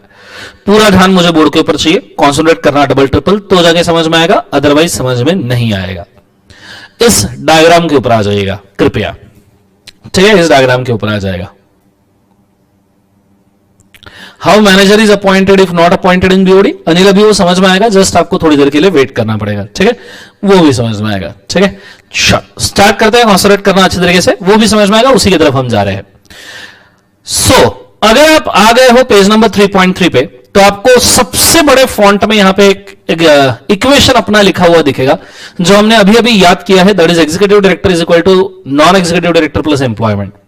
ये देखिए, executive director is equal to non executive director plus employment. Now we will talk कि भैया actually इनका appointment कैसे होता है, एक्चुअली इनका अपॉइंटमेंट कैसे होता है, ठीक है। तो बड़े अच्छे से बोर्ड के ऊपर ध्यान दीजिएगा। जब कभी भी आपको किसी भी बंदे को नॉन एग्जीक्यूटिव डायरेक्टर अपॉइंट करना होता है तो आप उसको normal non executive director appoint कर रहे हो, और normal non executive director companies act में सेक्शन 160 में अपॉइंट होता है। कौन से सेक्शन में बोले एक बार? 160। Because normal non executive director को अपॉइंट करना इज अ ऑर्डिनरी बिजनेस। आपको सीए इंटर के बेसिक्स में मैंने 4 ऑर्डिनरी बिजनेस बोले होंगे, दादा ऑर्डिनरी बिजनेस होते 4, डायरेक्टर, ऑडिटर, डिविडेंड, अकाउंट्स, ठीक है, दादा DA, director, auditor, dividend, accounts, ये 4 ऑर्डिनरी बिजनेस होते हैं। एंड नॉन एग्जीक्यूटिव डायरेक्टर का appointment is a ordinary business. तो नॉर्मली, मैं हर बार नहीं बोल रहा हूं, हर बार नहीं बोल रहा हूं, मैंने खुद ने बोला है कि हर बार ऑर्डिनरी में ऑर्डिनरी नहीं, पर नॉर्मली ऑर्डिनरी बिजनेस के लिए ऑर्डिनरी रेजोल्यूशन लगता है। तो हम नॉर्मल नॉन एग्जीक्यूटिव डायरेक्टर को अपॉइंट करने के लिए सेक्शन 160 के अंदर जनरल मीटिंग का ऑर्डिनरी रेजोल्यूशन पास करते हैं, और उसको हम as a non executive new director करके अपॉइंट करते हैं। मतलब एग्जीक्यूटिव डायरेक्टर की शुरुआत ही यहां से है कि आप उसको पहले normal non executive director appoint करो। मैनेजर का हम देखेंगे, don't go with the manager right now, आगे क्लैरिफिकेशन आएगा, डोंट वरी। पर normal non executive director appoint के बगैर एग्जीक्यूटिव नहीं हो सकता, इसलिए ऑर्डिनरी बिजनेस जनरल मीटिंग का ऑर्डिनरी रेजोल्यूशन अपॉइंट कर दो नॉन एग्जीक्यूटिव डायरेक्टर करके। यहां तक आइडिया क्लियर है। पर बाद में उसको एम्प्लॉयमेंट देना है, और एम्प्लॉयमेंट के लिए आता है फिर सेक्शन नंबर 196 जो अभी हम पढ़ रहे हैं।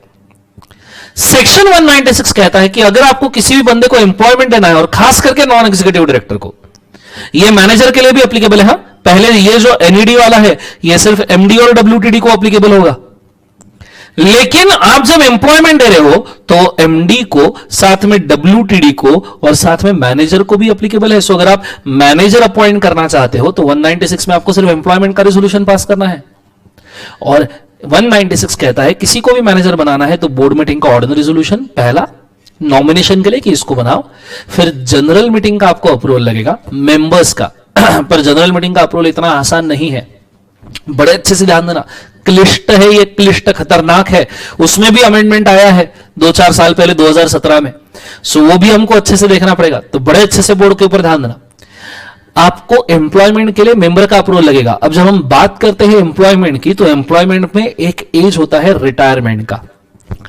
किस केसेस में 58, कुछ केसेस में 60, कुछ केसेस में 65, कुछ केसेस में 68, कुछ केसेस में 70। हम चलो यहां पे मैक्सिमम 70 एज मान लेते हैं रिटायरमेंट का, मैक्सिमम, कि चलो डायरेक्टोरियल पोजीशन है, काम के बंदे भैया बहुत जल्दी रिटायर नहीं होनी चाहिए, तो मैक्सिमम हमने एज मान लिया भाई साहब 70। कितना एज मान लिया हमने? 70। तो यहां बोला है मेंबर्स का अप्रूवल एज पर एज लगेगा। एज पर एज क्यों? क्योंकि बहुत बुजुर्ग आदमी है, फिजिकली मेंटली इनकेपेबल है, और नॉर्मली बुजुर्ग होने के बाद में थोड़ा मेंटली भी थोड़ा सिकनेस आता ही है। सो फिजिकली मेंटली इनकेपेबल है और आप उसके लिए मेंबर कर रहे हो, आप उसको डायरेक्टली एग्जीक्यूटिव डायरेक्टर बनाओगे, तकलीफ की बात है। तो नॉर्मली अगर एज मेंबर, देखो बोर्ड का ऑर्डिनरी आ गया, मेंबर्स का अप्रूवल अगर 21 से 70 के बीच में एज है, 21 टू 70 मतलब रिटायरमेंट का एज नहीं आया है, 21 टू 70 है तो जीएमओआर से बात बन जाएगी। जीएमओआर मतलब देखो, एक जीएमओआर ऑर्डिनरी रेजोल्यूशन नॉन एग्जीक्यूटिव बनाने के लिए, एक बोर्ड का अप्रूवल नॉमिनेशन के लिए, और एक जीएमओआर एम्प्लॉयमेंट के लिए। और एम्प्लॉयमेंट की बात चल रही है इसलिए 21 से 70 के बीच में नॉर्मल जीएमओआर। अगर रिटायरमेंट का एज पार कर दिया, 70 वाला एज पार कर दिया, मैक्सिमम हमने ले लिया 70 वाला एज पार कर दिया, तो जीएमएसआर जनरल मीटिंग का स्पेशल रेजोल्यूशन। क्योंकि आपने 70 का एज पार किया है, मेंबर्स को चेक करना पड़ेगा कि भैया फिजिकली मेंटली इनकेपेबल है क्या, ठीक है, और तभी जाके जीएमएसआर पास होगा। अगर ये उसमें भी एक्सेप्शन को एक्सेप्शन है, एक्सेप्शन को पहला एक्सेप्शन 70 के अबव है जीएमएसआर, फर्स्ट एक्सेप्शन 70 के अब X1 बोला तो मतलब तुम एकदम तुम्हारे एक्स को याद मत करना, ठीक है, कुछ लोग सेंटे हो जाएंगे, कंट्रोल करो, तड़प के इस दिल से बाद में होगा। X1 कि मैं सब बात कर रहा हूं, इट इज बेसिकली एक्सेप्शन 1, और एक्सेप्शन 1 ही है कि 70 के अबव एज है तो जीएमएसआर लगेगा। उसको भी एक्सेप्शन है कि अगर आपका जीएमएसआर लॉस्ट हो गया, X2 एक्सेप्शन को एक्सेप्शन है, आपकी एक्स को एक्स है, अरे मतलब आपके एक्स को एक्स है मतलब, अरे तुम सेंटी मत हो यार, इट्स ओके, याद आती है उसकी, इट्स फाइन, आपके एक्स का भी एक्स हो सकता है, इट्स ओके। वैसे ही एक्सेप्शन का एक्सेप्शन है भाई कि भैया 70 के अबव एज है, जीएमएसआर लगना चाहिए, पर जीएमएसआर भी अगर लॉस्ट हो गया, पास हुआ तो अपॉइंटेड है, पर जीएमएसआर भी लॉस्ट हो गया, तो ऐसे केसेस में अगर लॉस्ट हुआ तो देखो कि एटलीस्ट मेजॉरिटी वोट तो भी आए हैं क्या, अबाउ 70 ईयर से जीएमएसआर लॉस्ट हो गया, ये देखो कि एटलीस्ट जीएमओआर तो भी पास हुआ है क्या, उसी जो लॉस्ट हुआ ना जीएमएसआर, उसी लॉस्ट जीएमएसआर में ढूंढो क्या एटलीस्ट जीएमओआर तो भी पास हुआ है क्या, vote casted in favour at least ज्यादा है क्या, एटलीस्ट यहां पे मैं लिखना चाहूंगा एटलीस्ट जीएमओआर तो भी पास हुआ है क्या, वही एसआर जो लॉस्ट हुआ, हो सकता है ना कि एसआर लॉस्ट हुआ 3/4 वोट नहीं आए, पर ऐसा हो सकता है मेजॉरिटी आ गए। सो देखो कि vote casted in favour against से ज्यादा है क्या, मतलब जीएमओआर पास हुआ है, वो कास्टेड इन फेवर, मतलब एसआर नहीं हो पाया, 3/4 नहीं मिल पाया, पर एटलीस्ट मेजॉरिटी आ गया, ठीक है, एटलीस्ट मेजॉरिटी आ गया। या देखो कि भैया उससे भी कम है, मेजॉरिटी भी नहीं आया, अगर मेजॉरिटी भी नहीं आया, अगेंस्ट है, तो अपॉइंट हो ही नहीं सकता, चलो माना मेजॉरिटी आई नहीं, पर अगर 3/4 फेल हो गया, पर मेजॉरिटी वोट आ गए, तो सीजी अप्रूवल से भी अबाउ 70 वाले बंदे को 90 डेज में सीजी अप्रूवल से अबाउ 70 वाले बंदे को आप अपॉइंट कर सकते हो एग्जीक्यूटिव डायरेक्टर। आपकी एक्स को एक्स है, समझ में आ रहा है सबको मैं क्या कह रहा हूं। तो पहला एक्सेप्शन अबाउ 70 जीएमएसआर, चलो जीएमएसआर पास नहीं हुआ, 3/4 तक के पहुंच नहीं पाए, 75% तक के पहुंच नहीं पाए, बट साला 51 अचीव हो गया, सीजी को पूछ लीजिए, सीजी बोले ओके तो ओके। इस प्रकार एम्प्लॉयमेंट दिया जाता है, इस प्रकार। चलो अब कितने अप्रूवल हुए, जनरल मीटिंग का ऑर्डिनरी नॉन एग्जीक्यूटिव के लिए, फिर बोर्ड का ऑर्डिनरी नॉमिनेशन के लिए, फिर जनरल मीटिंग का ऑर्डिनरी या स्पेशल, उसमें भी ऑर्डिनरी प्लस सीजी भी हो सकता है, ठीक है, इतने अप्रूवल। और फिर अपॉइंट होने के बाद पब्लिक इंटरेस्ट में बंदा काम करे, इसलिए चेक करो शेड्यूल 5 के हिसाब से सही है क्या। शेड्यूल 5 के हिसाब से मतलब schedule 5 is about character of director. आप बड़े कंपनी का एग्जीक्यूटिव डायरेक्टरशिप उसको दे रहे हो, मजाक नहीं है। रामालिंगा राजू और ये विजय माल्या, आदरणीय परम पूजनीय भगोड़ा कैसे भी विजय माल्या जैसे निकले तो कंपनी को लेकर डूबेंगे ये। सो शेड्यूल 5 में कैरेक्टर असेसिनेशन नहीं, कैरेक्टर असेसमेंट होता है कि भैया सही कैरेक्टर का है क्या। और अगर शेड्यूल 5 में बैठा है तो अपॉइंट करो, शेड्यूल 5 में नहीं बैठा है तो सीजी अप्रूवल वापस से ले लो। मतलब एक सीजी अप्रूवल मेजॉरिटी वोट पास करने का अबाउ 70 लगेगा, और दूसरा कैरेक्टर असेसमेंट के लिए एक सीजी अप्रूवल लगेगा कि भैया पब्लिक इंटरेस्ट में काम करने वाला बंदा है क्या। MR2 में सीजी को अप्लाई करो, 90 डेज में अप्रूवल आएगा, सेक्शन नंबर 201। यहां पे भी जो सीजी का अप्रूवल है वो MR2 में है, 90 डेज में, सेक्शन नंबर 201। देखो कितने अप्रूवल्स आए हैं मेरे भाई, कितने अप्रूवल्स। ये इसीलिए मैं आपको बोल रहा था इक्वेशन बड़ा काम का है। एक वापस बोलता हूं, पूरा एक बार रिवाइज कर लो शांति से। Executive director is equal to non executive director plus employment. Non executive बनाने के लिए 160 में जीएमओआर। ऑर्डिनरी बिजनेस है दादा, ऑर्डिनरी बिजनेस होते 4 ऑर्डिनरी बिजनेस है, नॉर्मली ऑर्डिनरी सोल्यूशन आ गया। एम्प्लॉयमेंट के लिए बोर्ड नॉमिनेट करेगा, मेंबर का अप्रूवल। हाँ, रिटायरमेंट का एज अचीव नहीं किया, जीएमओआर से बात बन जाएगी। नॉर्मल सी बात है। रिटायरमेंट का एज अचीव किया, जीएमएसआर पास कर लो भैया। अच्छा पास हुआ, अच्छी बात है, नहीं हुआ, मेजोरिटी वोट आ गए, जीएम ओआर पास करके सीजी अप्रूवल ले लो, बात हो गई। फिर उसके बाद में पब्लिक इंटरेस्ट में काम करना चाहिए, तो कैरेक्टर असेसमेंट शेड्यूल 5 में होगा, और कैरेक्टर असेसमेंट में नहीं फिट बैठ रहा, सीजी अप्रूवल ले लीजिए, सीजी ने अप्रूव कर दिया तो हर एक का कैरेक्टर फिट है भाई। और इस हिसाब से MR2 90 डेज में 201 फाइल करो, काम फतेह, एग्जीक्यूटिव डायरेक्टर का अपॉइंटमेंट हो गया। मैनेजर के लिए सिर्फ 196 लगेगा, MDWTD के लिए सभी कुछ लगेगा। मैनेजर के लिए 196 और इधर का अप्रूवल, मतलब ब्लॉक, मैं इसको ब्लॉक्स दे देता हूं, this is block number 1, this is block number 2, this is block number 3, क्योंकि 3 अप्रूवल्स है ना, 3 ब्लॉक अप्रूवल्स है, तो MDWTD के लिए 1 2 3 तीनों, और मैनेजर के लिए दूसरा और तीसरा, दैट्स ऑल। ठीक है, समझ में आया क्या, मुझे जरूर बताइए। आप अगर समझ रहे होंगे तो देखो इसी के अंदर मैंने 196, मैंने 160, और आप देखोगे तो 201, 3 सेक्शन दन दन दन लगा दिए। क्लियर है। हालांकि मेन थीम सेक्शन 196 चल रहा है, 190 से 160 और 201 का तो क्रॉस रेफरेंस चल रहा है, पर इसी प्रकार पढ़ा जाता है बच्चों। इसी, अब मुझे बताओ बिना 160 और 201 के मैं कैसे पढ़ाता आपको ये सेक्शन, कैसे पॉसिबल है इसको पढ़ाना, पॉसिबल ही नहीं है। इसलिए मैं बोलता हूं क्रॉस रेफरेंस बहुत स्ट्रॉन्ग चीज है भाई, बहुत स्ट्रॉन्ग चीज है, वेरी ब्यूटीफुल, वेरी ब्यूटीफुल। ठीक है, तो मैं चाहूंगा कृपया इसको आप मार्क कर लीजिए, सब मार्किंग कर लीजिए ईमानदारी से, गो फॉर इट फास्ट।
मार्किंग हो जाए, हो गया, डन कर दीजिए सब लोग, फटाफट आगे बढ़ जाएंगे।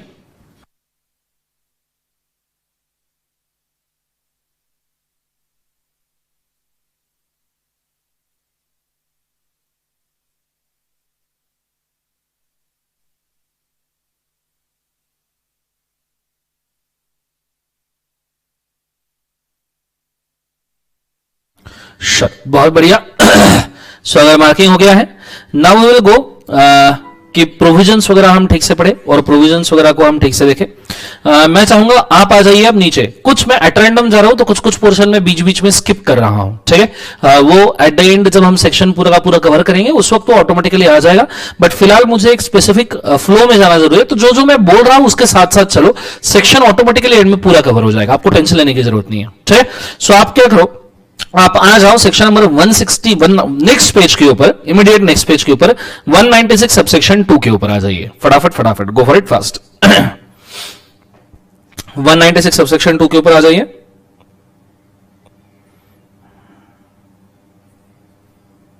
अच्छा,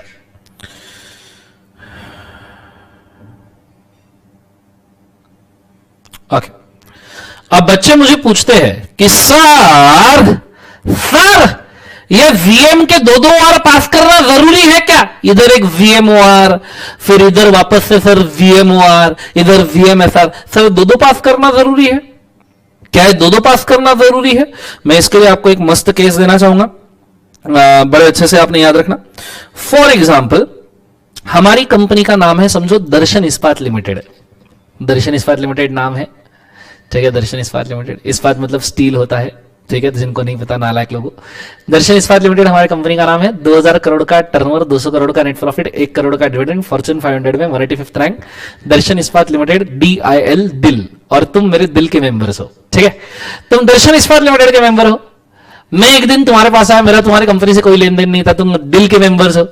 मैं तुम्हारे पास आया, मैं बोला ए भाई मैं दर्शन हूं। Darshan few years and kilograms back, ठीक है, ऐसे दिखता था मैं, कुछ ईयर्स और किलोग्राम्स पीछे मैं ऐसा दिखा करता था। मैं तुम्हारे पास आया, ए भाई मैं दर्शन करे, मेरे को तुम्हारी कंपनी में डायरेक्टर बनाओगे, एग्जीक्यूटिव डायरेक्टर बनाओगे? आप बोले कौन आप? मैं बोला मैं दर्शन करे, शीएश बेकाम, मुझे काम चाहिए, प्लीज मुझे काम दे दो, एग्जीक्यूटिव डायरेक्टर बना दो।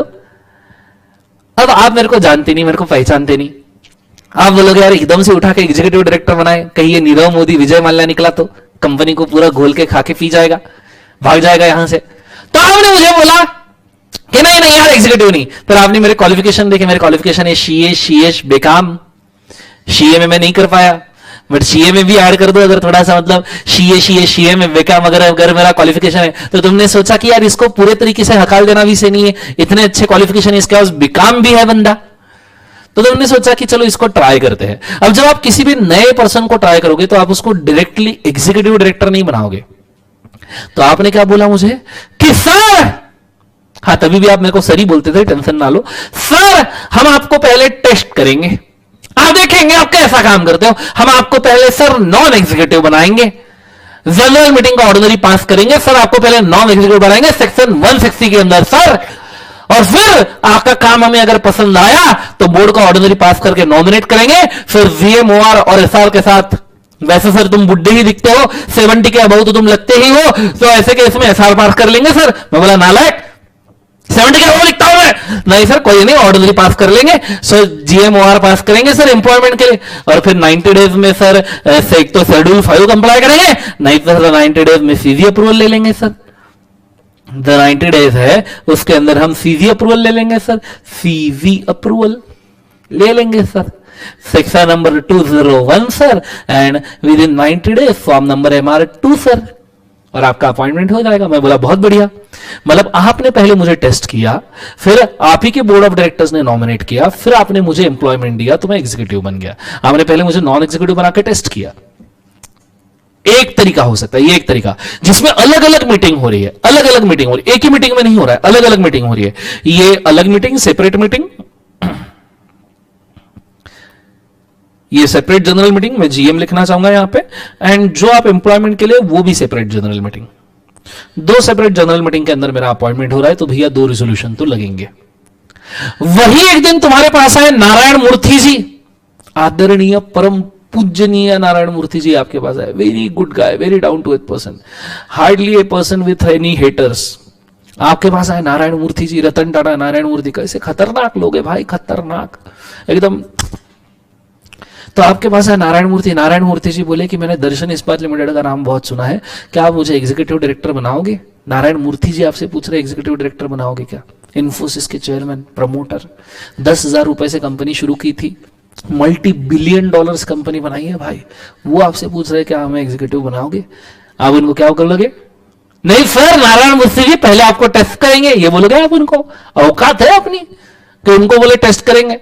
जिस प्रकार है अभी दिन का 1 मिनट भी हमको दे तो भी बहुत बड़ी बात हो जाएगी जीवन में, 1 मिनट दिन का एवरीडे, तो भी एग्जीक्यूटिव बनाने के लिए रेडी। तो हमने सीधा भैया इनको एग्जीक्यूटिव बनाना है, कोई टेस्ट फेस्ट कुछ नहीं, बोर्ड का ऑर्डिनरी रेजोल्यूशन नॉमिनेट कर दो and straight away general meeting का ऑर्डिनरी रेजोल्यूशन। और यहां जो आप जनरल मीटिंग का ऑर्डिनरी पास करोगे ना, वो 160 का भी माना जाएगा, 196 का भी माना जाएगा, दोनों का यहां पे कंप्लायंस माना जाएगा। ऑब्वियसली शेड्यूल 5 और 90 डेज में सीजी अप्रूवल वो तो आपको लेना ही है। अगर शेड्यूल 5 कंप्लाई नहीं हो पाया तो सीजी अप्रूवल तो आपको लेना ही पड़ेगा। CG approval with in 90 days, form number MR2 section number 201। पर ये शेड्यूल 5 कंप्लाई नहीं हो पाया, इफ नॉट तो सीजी अप्रूवल है। हाँ, पिछले भी डायग्राम के अंदर मैं ये ड्रॉ करके रखूं कि शेड्यूल 5 कंप्लाई नहीं हो पाया तो सीजी अप्रूवल है, इफ नॉट। आइडिया क्लियर है? कंसेप्ट समझ में आ रहा है मैं क्या कह रहा हूं? मैं चाहूंगा दोनों डायग्राम्स को ड्रॉ करके रखिए, ठीक है? आपके बुक में जो मैंने पेज नंबर बोला नेक्स्ट वाला उसके साइड में या रजिस्टर में कर लीजिए। गो फॉर इट फास्ट।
श्योर हो गया सबका, लिख लिया सबने बड़े अच्छे से, ओके लेट्स गो।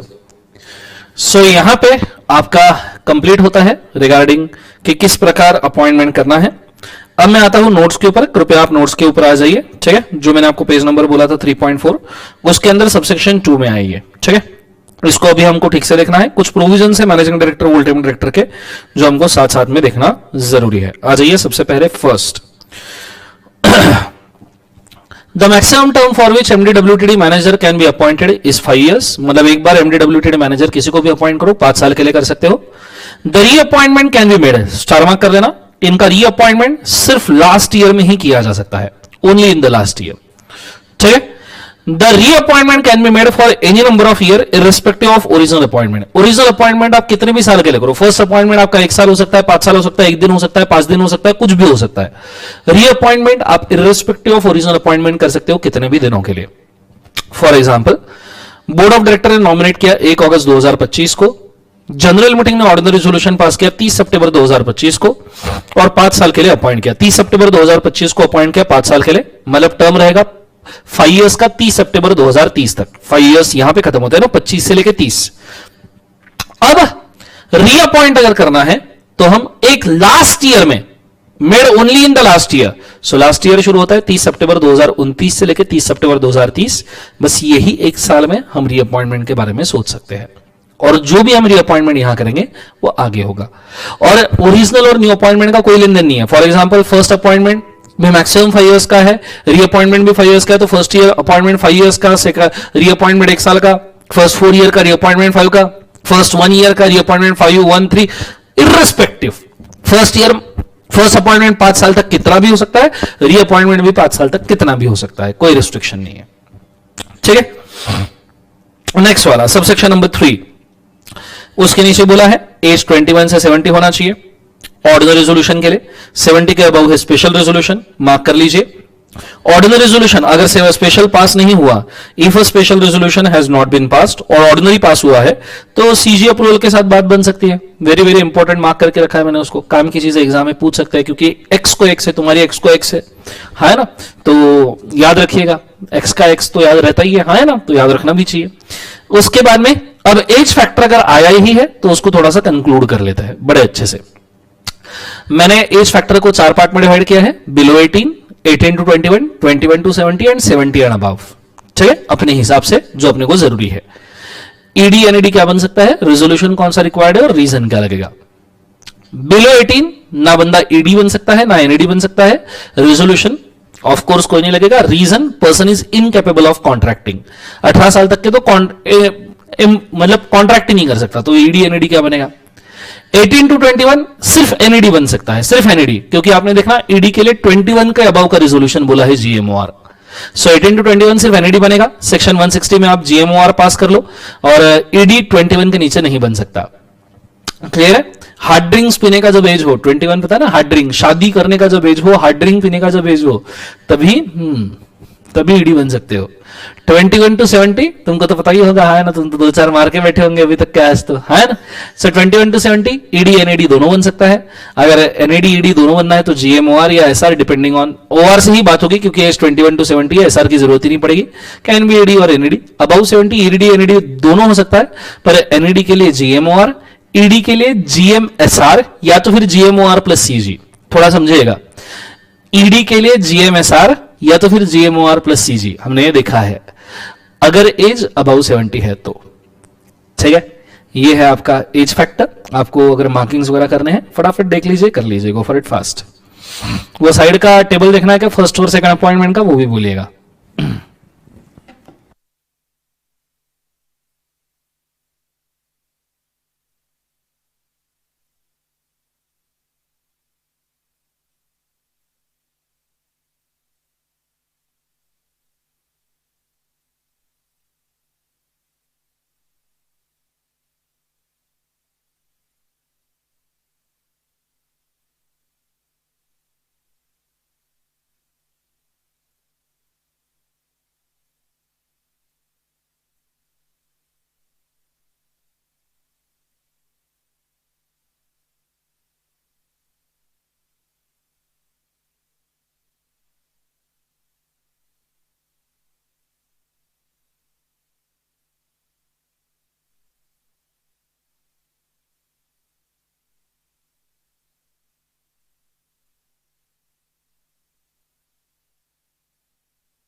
एनएडी के लिए तुषार सभी एजेस में जीएमओआर लगेगा, पर एनएडी 18 के नीचे नहीं बन सकता, बाकी सब एजेस में जीएमओआर लगेगा। नेहा पूछ रही है सर नारायण मूर्ति का रेफरेंस क्यों लिया है? नारायण मूर्ति का रेफरेंस इसलिए लिया था आपको समझाने के लिए कि भैया एक तगड़ा डायरेक्टर आया तो आप एक ही झटके में डबल काम करने के सिवा एक ही झटके में एक ही मीटिंग में आप क्यों, मतलब दोनों में डिफरेंस था ना। मेरे केस में पहले आप ऑर्डिनरी पास करके मुझे एनईडी बना रहे थे, फिर ऑर्डिनरी पास करके ईडी बना रहे थे, पर नारायण मूर्ति के केस में आपने एक ही जनरल मीटिंग का ऑर्डिनरी या स्पेशल पास किया और दोनों रिजोल्यूशंस का काम हो गया, इसलिए रेफरेंस लिया था। ठीक है, ये हो गया। अब इसके बाद में आते हैं एनईडी के ईडी के डिस्क्वालिफिकेशंस कि कब कब एग्जीक्यूटिव डायरेक्टर आप बन नहीं सकते। ठीक है, अच्छे डिस्क्वालिफिकेशन है, बड़े अच्छे से याद रखना। हम इसको वापस से सेक्शन 164 के साथ जरूर देखने वाले, फिलहाल इसको प्राइमरीली देख ले। वेरी वेरी इंपॉर्टेंट है। A person who is below the age of 21 years can not be appointed as MD WTD manager, ये सबको पता है, अभी मैंने बताया। The person is disqualified for being NED ED कब? If the person is undischarge insolvent. Undischarge insolvent मतलब अभी भी इंसॉल्वेंट है, अभी तक के डिस्चार्ज नहीं हुआ, not discharge from insolvency till now, now also he is insolvent. ठीक है, नॉट सॉल्वेंट येट। और एडजस्ट एज इंसॉल्वेंट, एडजस्ट देखो मैं इसको थोड़ा सा चेक करेक्ट करना चाहूंगा। अनडिस्चार्ज इंसॉल्वेंट मतलब now also he is insolvent, and adjust as insolvent मतलब पास्ट में भी इंसॉल्वेंट था, पास्ट में भी इंसॉल्वेंट। एडजस्ट पहले कभी इंसॉल्वेंट घोषित हुआ है, पहले कभी वो इंसॉल्वेंट घोषित हुआ है। सो अभी एक तो इंसॉल्वेंट या पहले कभी घोषित हुआ है तो जाके वो लाइफ टाइम ईडी नहीं बन सकता। Next, if he is imprison for more than 6 months, hashtag more than, ये मोर देन अपने को आगे जाके बहुत तकलीफ देगा, हाँ बहुत तकलीफ देगा, इसलिए हैशटैग मोर देन। अगर उसको जीवन में कभी भी 6 महीने से ज्यादा की जेल हुई है, कितने महीने से ज्यादा? 6 महीने से ज्यादा की जेल हुई है, तो एग्जीक्यूटिव डायरेक्टर नहीं बन सकता। एंड अगर उसने पर्सनल क्रेडिटर के साथ कंपोजिशन किया है, कंपोजिशन का मतलब होता है सेटलमेंट, पर्सनल क्रेडिटर के साथ सेटलमेंट किया है, होम लोन लिया था सेटल करके रीपे कर दिया बिना इंटरेस्ट के, पर्सनल लोन लिया था सेटल करके रीपे कर दिया, ठीक है, पर्सनल सेटलमेंट किया है क्रेडिटर्स के साथ, तो भैया वो एग्जीक्यूटिव डायरेक्टर नहीं बन सकता। मतलब पहला तो अगर वो इंसॉल्वेंट था या है तो नहीं बन सकता, 6 महीने से ज्यादा की सजा काट रहा है या पहले काटी है तो नहीं बन सकता, एंड क्रेडिटर्स के साथ कंपोजिशन किया है, सेटलमेंट किया है तो नहीं बन सकता। इससे उसका कैरेक्टर ही समझ में आता है। जो बंदा फाइनेंशियली इंस्टेबल है इंसॉल्वेंसी में, वो कैसे बनेगा? जो खुद जेल में 6 महीना रह के आया वो कैसे बनेगा? जिसने खुद ही के क्रेडिटर के साथ कंपोजिशन किया वो कैसे बनेगा? वो तो कंपनी के क्रेडिटर्स को घोल के खा जाएगा, इसलिए नहीं बन सकता। सो बचपन से लेके 55 तक, बचपन से लेके आज तक अगर तुम इन तीनों में से किसी भी ऑफेंस में पकड़े गए, you can not B ED. ये 3 डिस्क्वालिफिकेशंस याद रखिएगा, मैं चाहूंगा ये भी मार्किंग आप कर लीजिए।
पर्सनल क्रेडिटर वाला पॉइंट इसलिए नेसेसरी है कि आपने अगर खुद के ही पर्सनल क्रेडिटर का कंपोजिशन किया है, उन्हीं के साथ सेटलमेंट किया है, तो आप कंपनी के केस में तो ऑब्वियसली ये ट्राई करोगे कि आप सेटलमेंट पे सेटलमेंट मारोगे, वो तो पैसा भी आपका नहीं है जीवन में। तो कंपोजिसी, मैं ये नहीं बोल रहा हूं कि भैया लोन रीपे करना गलत है, मैं बोल रहा हूं उनके साथ सेटलमेंट करना गलत है। It is a kind of insolvency only ना बेटा। आप होम लोन ले रहे हो और आप बोल रहे हो कि नहीं मैं कम पैसे पे करूंगा, it's a kind of insolvency only. सिर्फ आप उसको अलग तरीके से क्रिएट कर रहे हो, है ना, इसलिए गलत है। अच्छा, मार्किंग हो गया सबका, बहुत बढ़िया, शानदार। उसके बाद टर्म्स ऑफ अपॉइंटमेंट ऑफ एमडीडब्ल्यूटीडी यहां पे बोले गए हैं, उसको फटाफट हम कर लेते हैं। जो उनका रेम्यूनरेशन है 197 के हिसाब से होगा, हमने ऑलरेडी देखा है 5% 10%, ये हमने डिफरेंस के अंदर ही देखा था, चाहिए तो लिख कर रखिए 5% 10%। Appointment shawl B by board OR, मैं नॉमिनेशन के लिए ऑलरेडी बोला था, ठीक है। और बाद में पहले जनरल मीटिंग में उसको अप्रूवल लेंगे, सीजी अप्रूवल आपको चाहिए, शेड्यूल 5 का कंप्लायंस नहीं किया तो, ठीक है, ये भी हमने देखा हुआ है। Form number MR2 section number 201 90 days के अंदर, ये भी हमने ऑलरेडी देखा हुआ है, यहां सेक्शन 201 कोट करके रखिए, ठीक है। जो बोर्ड मीटिंग जनरल मीटिंग आप कन्वेन कर रहे हो उसमें रेम्यूनरेशन, इंटरेस्ट ऑफ डायरेक्टर, कोई भी दूसरा काम का मैटर है तो वो मेंशन करना पड़ेगा। उसके बाद में एग्जीक्यूटिव डायरेक्टर अपॉइंट करने के बाद में MR1, ये खास करके स्टार मार्क करना, MR1 फॉर्म के अंदर आरओसी को 60 डेज में बोलना पड़ता है कि आपने एमडीडब्ल्यूटीडी या मैनेजर अपॉइंट किया है, तो MR1 फॉर्म में 60 डेज में आरओसी को बोल दो, इंटीमेशन दे दो, ठीक है। उसके बाद में एक और कंडीशन बहुत खास है, जो आप, ये शेड्यूल 5 की कंडीशन है। बहुत सारे बच्चे पूछते हैं कि सर शेड्यूल 5 क्या है, तो शेड्यूल 5 की ये कंडीशन है कि भैया जो आप बंदा अपॉइंट कर रहे हो रेसिडेंट ऑफ इंडिया होना चाहिए। रेसिडेंट ऑफ इंडिया मतलब पिछले 12 महीने में वो इंडिया में ही प्रेजेंट होना चाहिए। जो बंदा पिछले 12 महीने में फुल टाइम इंडिया में प्रेजेंट है, बस वही बंदा एग्जीक्यूटिव डायरेक्टर बन सकता है। स्टार मार्क कंडीशन है। उसका एम्प्लॉयमेंट इन इंडिया होना चाहिए, बिजनेस या वोकेशन इंडिया में होना चाहिए। क्लियर है, ये यहां पे बोला है। ये थोड़ा सा फेमा का रेफरेंस हमें यहां पे आता है, पर आप सिंपली इतना याद रखना पिछले 12 महीने में वो इंडिया में चाहिए। क्लियर है कंसेप्ट। फिर उसके बाद में मेंशन किया गया है कि अगर जनरल मीटिंग, जैसे हमने टाइमलाइन के ऊपर देखा था कि भैया पहले बीएमओआर पास होता है, फिर जीएमओआर एसआर पास होता है, फिर सीजी अप्रूवल आता है 90 डेज में। तो सवाल है कि भैया ड्यूरिंग दिस पीरियड अगर एग्जीक्यूटिव डायरेक्टर ने कोई काम किया, मतलब यहां पे काम किया, यहां पे काम किया, तो ऐसे सिचुएशन में क्या वो काम वैलिड होगा? तो आंसर है कि भैया सभी अप्रूवल्स खत्म होने तक के, अगर एग्जीक्यूटिव डायरेक्टर आके काम कर रहा है, सभी अप्रूवल्स आने तक के, जैसे बोर्ड ने अपॉइंट किया, उसने ऑफिस अज्यूम कर लिया, वो काम करना शुरू किया, जीएमओआर जीएमएसआर पास किया तो भी काम किया, सीजी अप्रूवल तक के काम करता रहा, तो ड्यूरिंग दिस एंटायर पीरियड वो जो भी काम करेगा वो पूरा काम वैलिड रहेगा। और सिर्फ वो काम वैलिड नहीं रहेगा, उसका पूरा रेम्यूनरेशन भी वैलिड रहेगा। भले वो एक्सेप्ट होता है, रिजेक्ट होता है, डजेंट मैटर। फॉर एग्जांपल यहां पे बोर्ड ने अप्रूव किया, जनरल मीटिंग ने अप्रूव किया, सीजी ने रिजेक्ट कर दिया, सीजी ने रिजेक्ट भी कर दिया, तो भी उसका रेम्यूनरेशन वैलिड रहेगा, क्योंकि तुम सीजी अप्रूवल लेने गए थे, सीजी ने बाद में मना किया है, स्टिल उसका remuneration will be considered as valid. ठीक है, ये चीज को आपने बड़े अच्छे से याद रखना। ठीक है, स्टिल उसका remuneration will be considered as valid. यहां तक आइडिया क्लियर है सबको? ये चीज को बड़े अच्छे से याद रखना। ठीक है, तो मेनली 196 का बहुत सारा पोर्शन मैंने यहां पे कवर अप कर दिया है। आज थोड़ा सा यहीं पे स्टॉप करते हैं। ठीक है, this is the second part. Next lecture के अंदर हम 196 भी खत्म करेंगे और 203 को भी हम कंप्लीट करेंगे और आगे के सेक्शंस की तरफ बढ़ जाएंगे। आज थोड़ा सा यहीं स्टॉप करते हैं। अगेन संडे है, बट अपने को रिकवर करना था, इसलिए मैंने लेक्चर लिया। ये सेकंड पार्ट है, इसलिए यहां पे आज काफी करते हैं। ठीक है, कृपया इसको रिवाइज कीजिएगा, ये आपके बड़े काम में आएगा। ठीक है, thank you so much for watching this lecture today and given time on Sunday. Good day, God bless you, take care, शब बखैर, दस अलविदा बेटा, बाय बाय।